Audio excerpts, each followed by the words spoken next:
오늘도 벨뷰 캠퍼스에 또 예배 자리에 오신 여러분 한 분 한 분을 주님의 이름으로 환영하고 축복합니다. 또 온라인으로 이 시간 하나님 앞에 예배드리는 여러분 한 분 한 분도 주님의 이름으로 환영하고 축복합니다.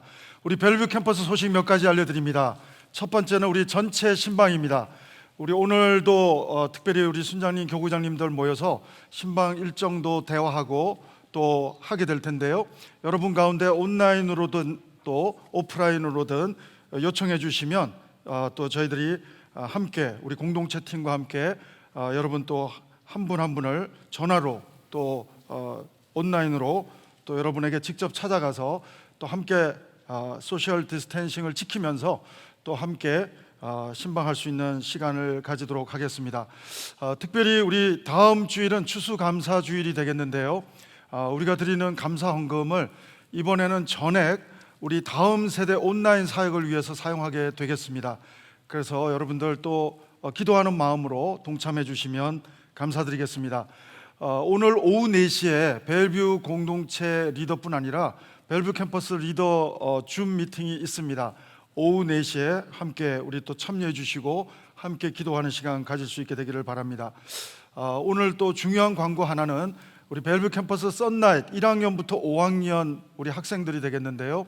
오늘부터 매주일 2시 반부터 2시 50분부터 3시 반까지 계속 스몰 그룹 모임이 있게 되겠습니다.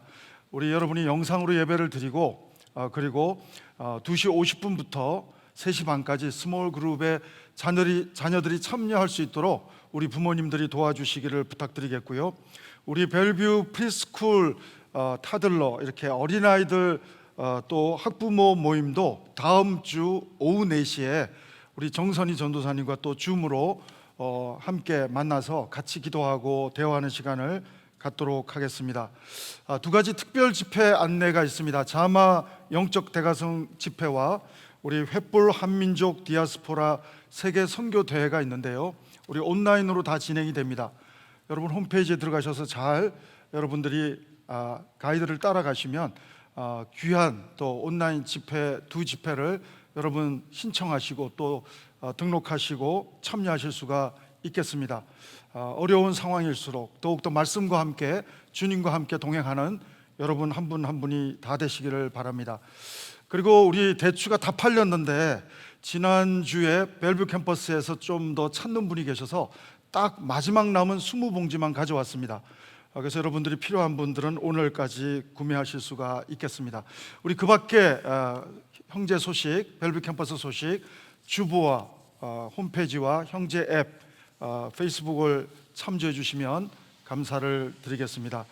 오늘 우리에게 주신 하나님 말씀인데요. 누가복음 12장 13절로 34절인데 한 절만 읽겠습니다. 34절 말씀 한 절만 같이 읽도록 하겠습니다. 같이 우리 34절 말씀 같이 읽겠습니다. 시작. 너희 보물 있는 곳에는 너희 마음도 있으리라. 아멘. 어거스틴은 돈은 사랑의 대상이 아니고 사용의 대상이라고 말을 했습니다. 우리가 오직 사랑할 것은 하나님과 이웃을 사랑해야지 돈은 사용의 대상이라고 말하고 있습니다. 잘 아시는 대로 마태복음 19장 22절에 보면 믿음 좋은 부자 청년이 있습니다. 그런데 예수님 앞에 와서 생명 되시는 예수님 앞에 와서 예수님의 귀한 맞춤 말씀을 듣고 내 소유를 다 팔아서 나눠주고 나를 따르라고 하는 말씀 앞에 근심하면서 떠나가는 모습을 보게 됩니다. 여러분, 재물은 우리에게 선물인과 동시에 유혹이 될 수가 있습니다. 그래서 오늘 말씀도 오늘 내 중심적인 생각에 함몰이 되면 물질에 대해서 우리의 태도는 두 가지가 동전의 양면성처럼 생길 수가 있는데 하나는 탐심, 욕심이고 하나는 염려라고 하는 사실인 것입니다. 우리는 이 두 가지의 블랙홀에 빠져들면 돈은, 물질은 더 이상 선물이 될 수 없는 것을 경험하게 됩니다. 여러분, 그렇기 때문에 우리는 돈을 따라가는 사람이 아니라 우리는 하나님을 쫓아갈 때 돈이 필요하면 따라올 수 있도록 역사하시는 하나님의 은혜를 경험하는 사람들이 되어야 할 것입니다. 여러분, 돈 자체는 악한 것도 아니고 선한 것도 아닙니다. 돈에 대한 우리의 태도가 문제인 것입니다. 그래서 디모데 전서 6장 10절에 보면 돈을 사랑함이 일만하게 뿌리라고 했어요. 우리는 하나님을 사랑해야 되는데 돈을 사랑할 때 우리는 영적인 딜레마에 빠져들 수밖에 없다고 하는 것이죠. 성경적인 가르침은 돈에 대해서 세 가지를 성경 전체는 티칭을 합니다. 성경 전체 구절을 보시면 기도에 관한 성경 구절보다 물질, 소유, 돈을 포함한 소유에 대한 성경 구절이 훨씬 더 많습니다. 여러분이 오해하지 말아야 할 것은 기도가 덜 중요하다는 뜻이 아니라 돈, 하나님 없이는 살 수 없는 것처럼 돈 없이 살 수 없을 만큼 우리에게 일용할 양식이 필요할 만큼 돈은 우리하고 굉장히 밀착되어 있는 생활의 아주 정말 중요한 부분이기 때문에 하나님은 이 물질에 대해서 잘 가르쳐주고 있는 것을 보게 됩니다. 여러분, 누가복음 12장의 배경은요, 1절을 보시면 수만 명이 모였다고 했습니다. 예수님을 쫓아오는 숫자가 수천 명이 아닙니다. 수만 명이 모였는데 묘사가 어떻게 묘사되고 있냐면은 밟힐 만큼, 서로 밟힐 만큼 엄청난 사람이 몰려들었다고 했습니다. 근데 예수님은 제자들에게 이런 말을 하지 않았습니다. 정말 이렇게 인기가 좋을 때 돈을 잘 챙겨두거라, 헌금을 잘 챙겨두거라, 건강을 잘 챙겨두거라, 그렇게 말하지 않았습니다. 오히려 누가복음 12장 서두에는 바리새인의 외식을 주의하라, 누룩 같은 바리새인의 외식을 주의하라.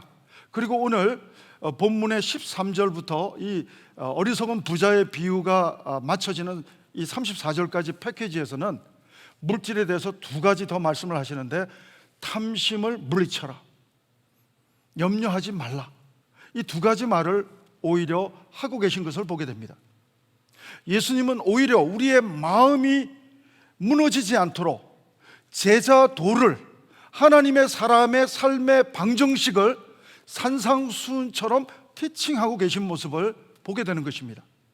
우리는 더 많이 가지는 것, 우리는 더 건강해지는 것, 이런 것들이 아메리칸 드림이고 우리에게는 더 유익하다고 생각할지 모르지만 예수님은 더 깊은 곳을 바라보시고 우리의 마음이 물질에 대해서 탐심을 가지지 않고 염려하지 않고 하나님만을 바라보면서 돈이 오히려 우리를 따라오는 삶이 되기를 원한다고 하는 사실을 오늘 이 12장에서 확실하게 우리가 살펴볼 수가 있습니다.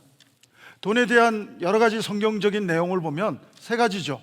돈에 대해서, 물질에 대해서 누림, 그리고 또 두 번째로는 가짐. 다시 한번 순서를 말씀드립니다. 가짐, 누림, 그리고 나눔, 이렇게 말할 수가 있는데, 그래서 잠언 기자는 나로 하여금 하나님 부하게도 마시고 가난하게도 마십시오. 여러분, 물질이 너무 많아도 탐심으로 갈까봐 두려워했던 잠언의 기자가 있고요, 또 너무 가난해도 염려함으로 하나님을 믿는 믿음에서 멀어질까 걱정하는 영성의 사람의 고백을 볼 수가 있습니다. 그러나 성경은 강조합니다. 우리가 많이 가졌어도 혹은 적게 가졌어도 자족하라. 가짐에 대해서는, 물질의 가짐에 대해서는 자족하라. 어떠한 형편에 있든지 어떤 상황에 있든지 자족하라는 명령이, 그러한 티칭이 굉장히 성경 속에 흐르고 있는 것을 보게 됩니다. 두 번째는 우리가 누림이라고 하는 것입니다. 쾌락주의로 너무 이렇게 우리가 물질을 누리는 데 있어서 쾌락적으로 나가지 마라, 금욕적으로 나가지 마라, 이런 말을 하지 않고 오히려 절제 속에서 누리는 누림을 성경은 강조하고 있습니다.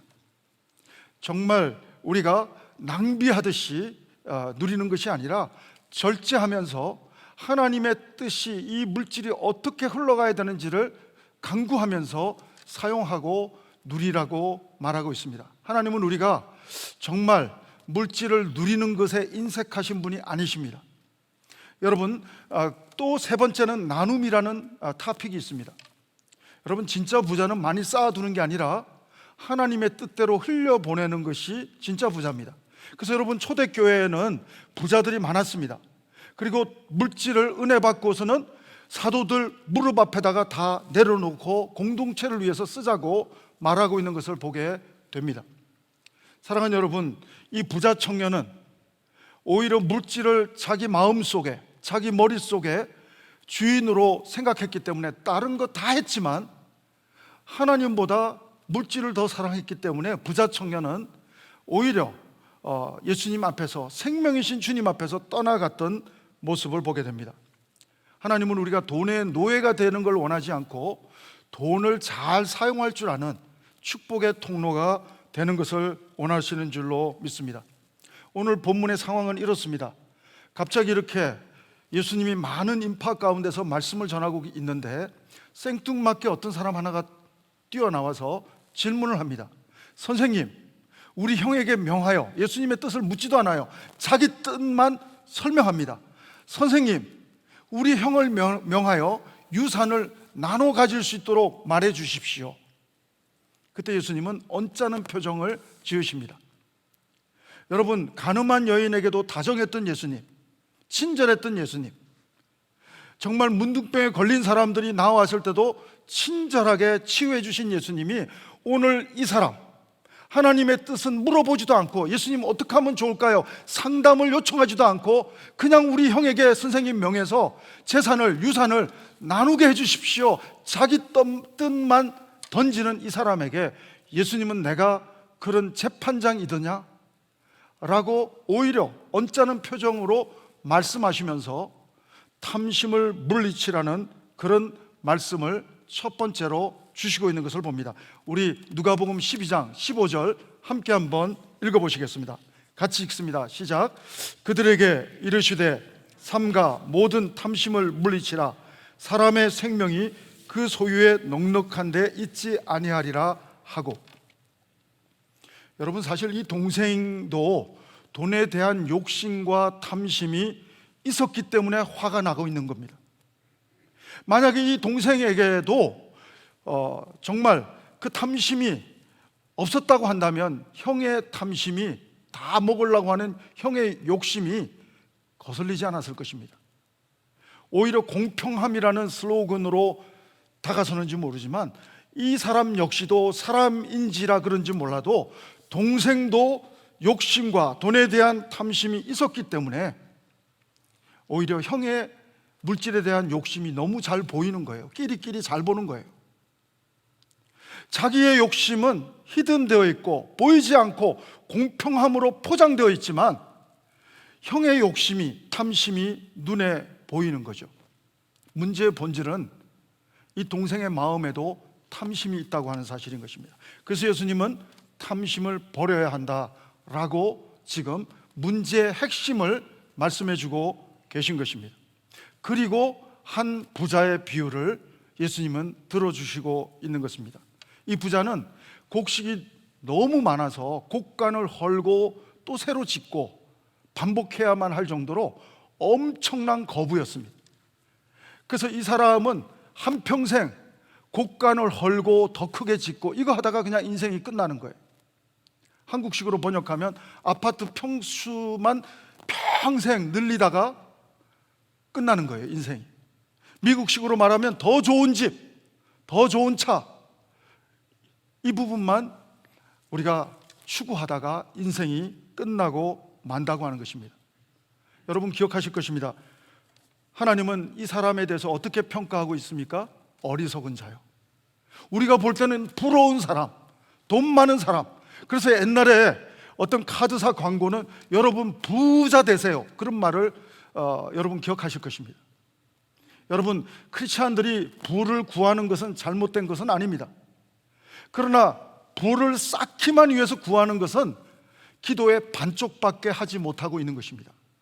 이 물질을 어떻게 쓰는 것이 하나님의 뜻입니까?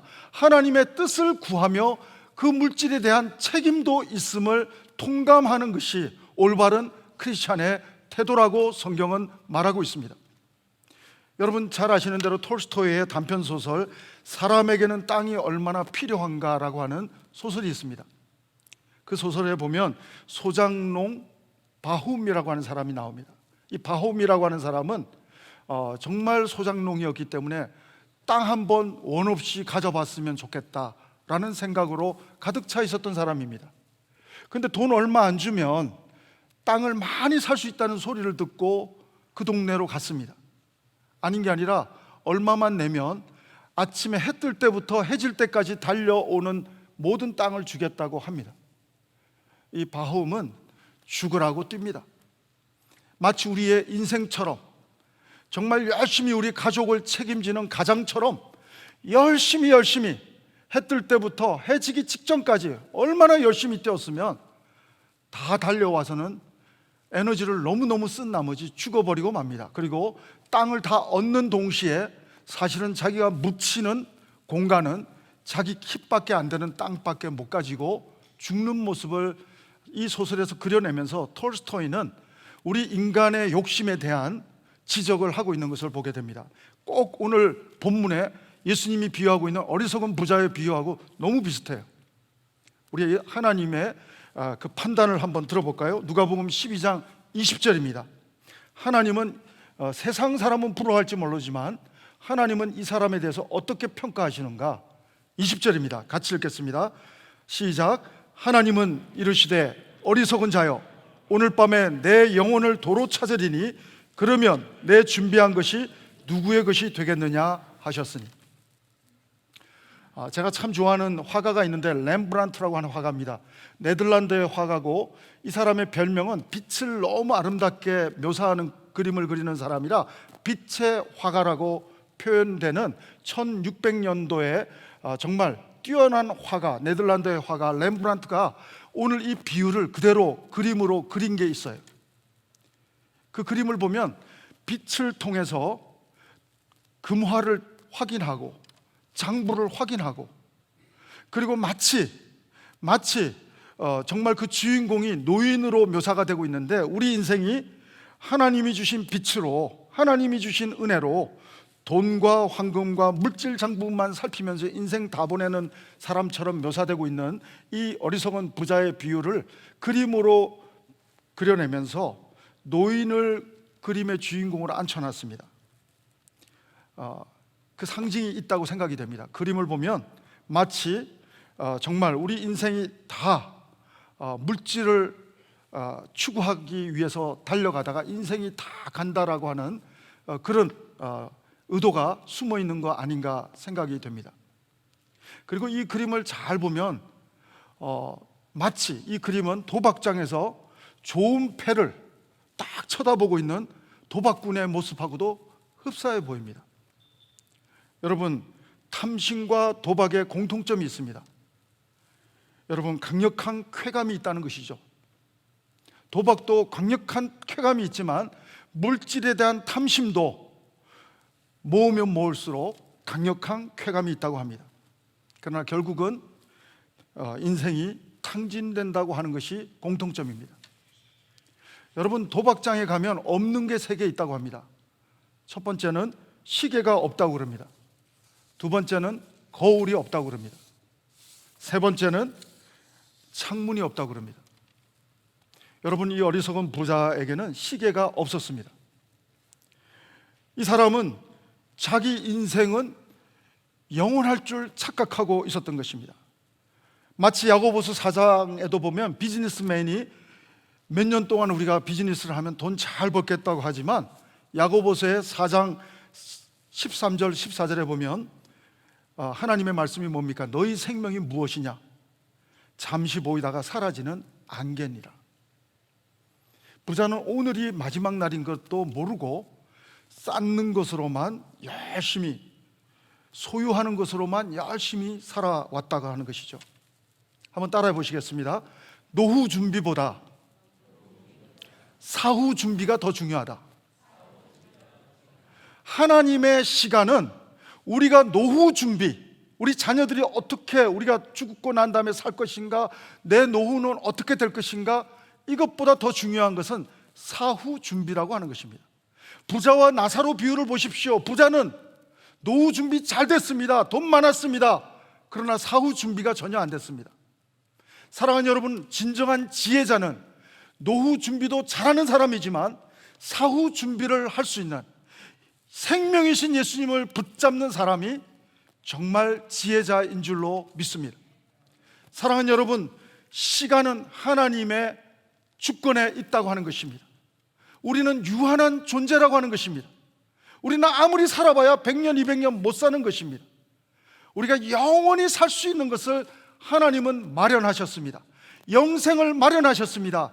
십자가에서 보혈로 예수 그리스도께서는 사후 준비를 다 해 주신 줄로 믿습니다.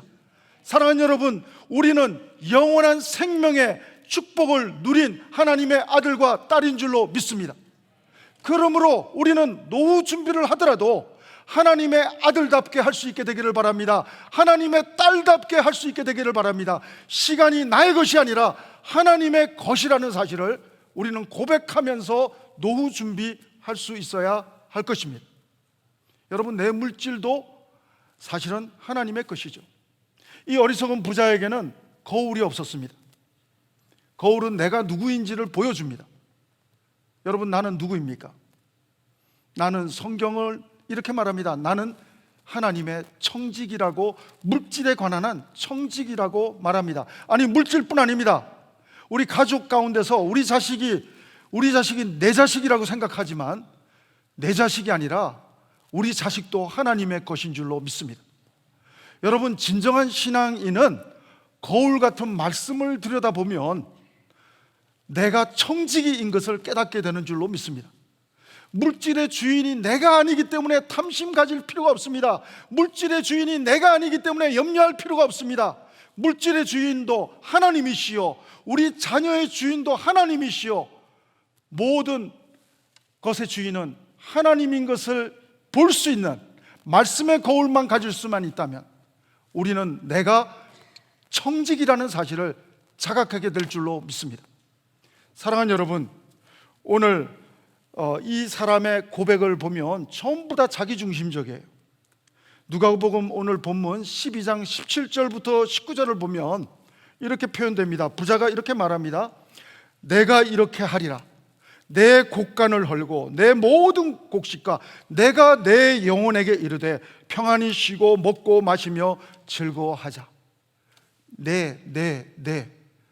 여러분, 탐심과 염려의 뿌리는 나입니다. 자아입니다. 여러분, 나만 주인이 되는 삶은 죄인의 삶의 양태입니다. 여러분, 오늘 오너십이 내 인생은 나의 것이 아니라 내 인생도 하나님의 것이라고 고백하는 사람이 크리스찬인 줄로 믿습니다. 하나님의 자녀의 삶인 줄로 믿습니다. 사랑하는 여러분, 셋째로 이 부자에게는 창문이 없었습니다. 우리는 말씀과 기도의 창문을 통해서 하나님도 바라보고 이웃도 바라볼 수가 있습니다. 그러나 이 부자는 자기밖에 바라보지 못하는 사람처럼 내가 완전히 자기에게 창문이 없는 인생이기 때문에 자기에게 갇혀서 있는 그 어리석은 부자의 모습을 성경은 정확하게 묘사하고 있습니다. 여러분, 사실 이 곡식은 부자가 쌓아놓는 곡식조차도 비유해보면 자기 노력보다 더 큰 하나님의 은혜가 들어있는 신비인 줄로 믿습니다. 하나님이 허락하신 봄과 여름의 계절, 햇볕과 비의 그러한 아름다운 하나님의 은혜에 내려주심, 그리고 공기의 정말 맑은 공기의 순환과 같은, 빛과 바람의 조화와 같은, 햇볕과 비의 어떤 은혜와 같은 하나님의 손길이 있었기에 이 부자가 쌓아놓는 곡식에는 이 하나님의 손길이 담겨 있고 하나님의 신비가 담겨 있고 하나님의 것임을 입증할 수 있는 것들이 있음에도 불구하고 부자는 인식하지 못하고 있는 것을 보게 되는 것입니다. 이런 사람을 성경은 여전히 확인시켜 줍니다. 어리석은 자라고.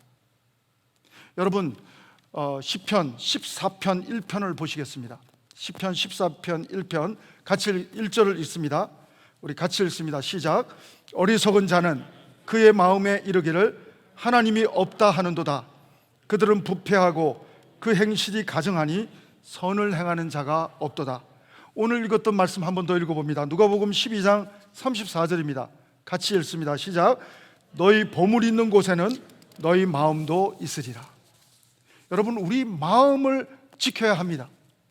잠언 말씀처럼 무릇 지킬 만한 것 중에 가장 지켜야 되는 것은 우리의 마음인 줄로 믿습니다. 우리 마음의 중심에 예수 그리스도가 하나님이 주님이 되어야 할 줄로 믿습니다. 육에 속한 크리스찬은 누굽니까? 예수님을 영접했음에도 불구하고 예수님은 구주, 구원의 준분에 불과하기 때문에 여전히 내 마음의 저 구석에 모셔놓고 일주일 동안 내가 주인이 돼서 살다가 일주일에 한 번씩 나를 구해준 주님이시니까 고마워서 예배 드리는 사람, 크리스찬, 부끄러운 구원은 받을지 모르지만 육에 속한 크리스찬, 혹은 더 나쁘게 표현할 수도 있을 것입니다. 여러분, 그러나 정말 성숙한 크리스찬은 누굽니까? 내 마음의 오너십이 하나님이 된 사람인 줄로 믿습니다. 여러분, 그렇기 때문에 정말 어리석은 사람은 하나님이 없다라고 말하고 있고, 정말 어리석은 사람은 물질이 내 마음의 가장 넘버원 보물이 되어 있지만 우리에게 넘버원 보물은 예수 그리스도가 되어야 할 줄로 믿습니다. 사랑하는 여러분, 오늘 정말 가장 사랑하는 아내지만, 가장 사랑하는 남편이지만, 가장 사랑하는 우리 자녀지만 넘버 2, 넘버 3가 되어야 할 것입니다. 그래서 복음서에 보면 내 부모와 자식을 다 버려두고 나를 쫓아와라, 이것은 부모를 공격하라고 말하시는 말씀과 대치되는 것이 아니라 우선순위를 말해주고 있는 것입니다. 사랑하는 여러분, 오늘 하나님은 우리에게 지혜자가 되기를 원합니다. 우리에게 어리석은 자가 되지 않기를 경고하고 권면하고 계십니다. 사랑하는 여러분, 오늘 우리에게 하나님의 존재함에 인식을 할 수 있는 시간의 주인이 하나님인 것을 깨달을 수만 있다면, 오늘 우리에게 말씀의 거울만 있다면, 오늘 우리에게 말씀과 기도의 창문만 있다면 나는 청직이고 주인은 하나님이심을 알고 주인이신 하나님의 뜻대로 모든 물질과 건강과 모든 것을 하나님의 뜻대로 흘려보내는 하나님께 부요한 부자의 삶을 살아갈 수 있을 줄로 믿습니다. 여러분, 쌓아놓는 것이 세상의 부자라면 하나님이 정의하시는 부자는 하나님을 위해서 하나님의 뜻대로 쓸 줄 아는 사람이 부자라고 성경은 설명해 주고 있습니다. 그런 점에서 이 성경은 내 중심적인 염려, 내 중심적인 물질에 대한 탐심을 내려놓고 하나님 중심적으로 하나님의 뜻대로 나에게 주신 건강, 나에게 주신 시간, 나에게 주신 물질, 하나님 뜻대로 사용하기를 구하면서 또 그렇게 흘려보내면서 살아갈 때 우리는 어리석은 자가 아니라 정말 지혜로운 하나님 나라의 부요한 자가 될 줄로 믿습니다. 사랑하는 여러분, 오늘 특별히 다시 한번 이 비유의 첫 번째 상황으로 여러분을 한번 소개합니다. 누가복음 12장 13절을 보면 예수님 앞에 갑자기 동생이 뛰어나와가지고 자기 뜻을 외칩니다. 선생님, 우리 형에게 명해서 유산을 나눌 수 있도록 해주십시오. 여러분, 혹시 이 동생의 모습이 여러분과 나의 모습은 아닙니까? 하나님의 뜻을 구하는 기도보다는 내 뜻이 관철되기를 원하는 기도만 하고 있는 기도의 사람이 나의 모습은 아닙니까? 이 사람은 어리석은 사람이 될 것입니다. 그러나 진정 지혜로운 사람은 하나님의 뜻을 질문할 줄 아는 기도의 사람이 될 것입니다. 사랑하는 여러분, 오늘 저는 여러분의 기도가 이 말씀 앞에 점검받는 시간이 되기를 바랍니다. 하나님의 뜻을 구하는 기도, 하나님의 뜻을 향하여 나에게 허락하신 물질과 시간과 모든 재능을 흘려보낼 줄 아는 하나님께 부요한 자가 여러분 모두가 되기를 주의 이름으로 축원합니다. 그런 면에서 우리 벨뷰 캠퍼스 공동체는 많은 것들을 쌓아서 정말 부유하다고 외치는 교회가 아니라 하나님의 뜻을 구하면서 하나님의 뜻을 바라보면서 읽으면서 하나님이 원하시는 방향으로 우리의 물질과 시간과 재능을 흘려보낼 줄 아는 하나님께 부유한 공동체가 우리 벨뷰 캠퍼스 예배 공동체, 하나님의 공동체가 되기를 주의 이름으로 축원합니다. 기도하시겠습니다. 하나님, 저희들이 내 중심적으로 어리석은 부자처럼 살아가지 않게 도와주시옵소서. 하나님께 부요한 자가 되게 도와주시고 하나님의 뜻을 구하는 자가 되게 도와주시옵소서. 시간과 물질의 주인이 하나님이심을 깨닫고 청지기적인 삶을 살게 도와주시옵소서. 그리고 말씀과 기도의 창문을 통해 하나님의 뜻을 보며 이웃을 보며 하나님이 원하시는 곳으로 우리의 물질과 시간과 재능을, 건강을 사용할 수 있는 하나님 앞에 부요한 하나님의 아들과 딸이 우리가 되게 도와주시옵소서. 예수님 이름으로 기도합니다. 아멘.